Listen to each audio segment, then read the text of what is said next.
Greetings, I am Thulisiwe Mnguni. I am THUBELIHLE, And we are here to discuss more about worldviews and how they influence us as future teachers. You know, THUBELIHLE, ever since we started this course on worldviews, I keep coming back to how deeply worldviews affects everything, especially education. It's not just a concept in a textbook, it's like the foundation for how we live and teach.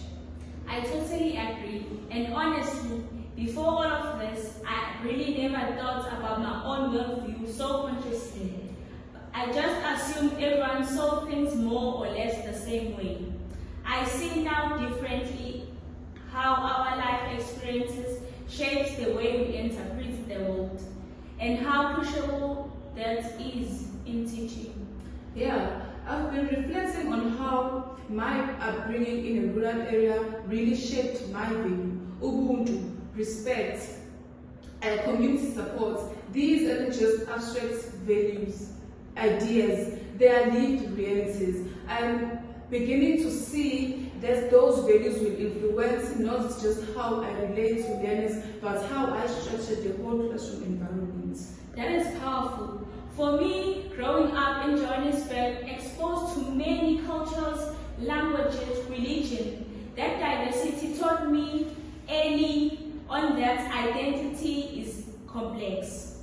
It also made me aware of social inequalities, which I think gives me a strong sense of responsibility as a teacher to promote fairness. It's interesting how different backgrounds shape different priorities, isn't it? I wonder sometimes how to hold into my values without unintentionally siding learners whose values might be very different. Like some learners might come from families where individual achievement is emphasized more than community. Right. And that's why self-awareness is so important in teaching. Studying worldview theory has made me realize I need to constantly question my assumption.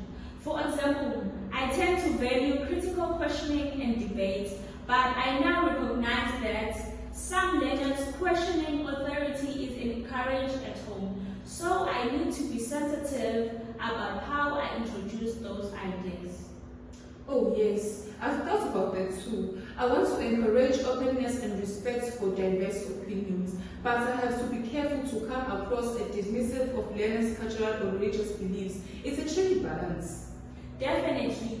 It's like we have to hold multiple truths at once, respecting learners' worldview while we also encouraging critical thinking about them.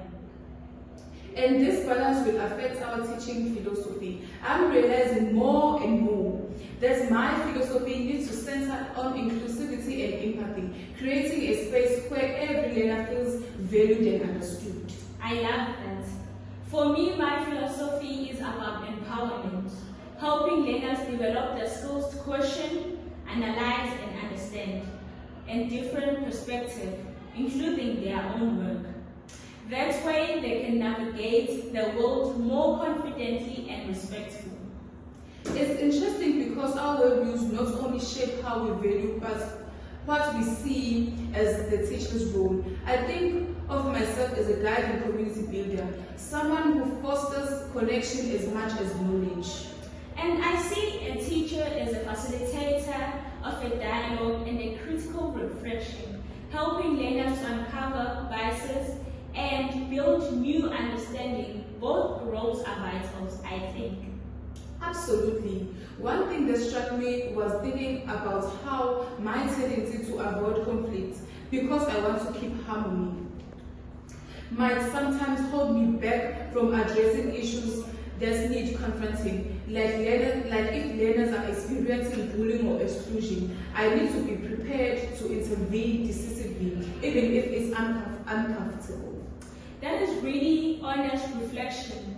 For me, sometimes I can be too confrontational in encouraging debate, assuming everyone is ready for that level of challenge. I've got to learn to read the room better and create a safe environment before pushing too hard. It seems like our strengths can be also our weaknesses depending on the context.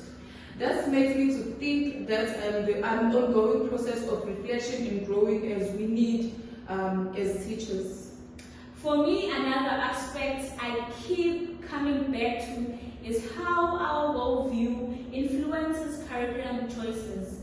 For example, if I see the world through a lens that values multiple choice, I would want to include texts and materials that reflect diverse perspectives, not just the dominant ones. Yes, and when teaching history or literature, it's so important to present alternative narratives so learners can understand how different worldviews can lead to different interpretations of the same events. That is essential, especially in a country like ours with a complex past.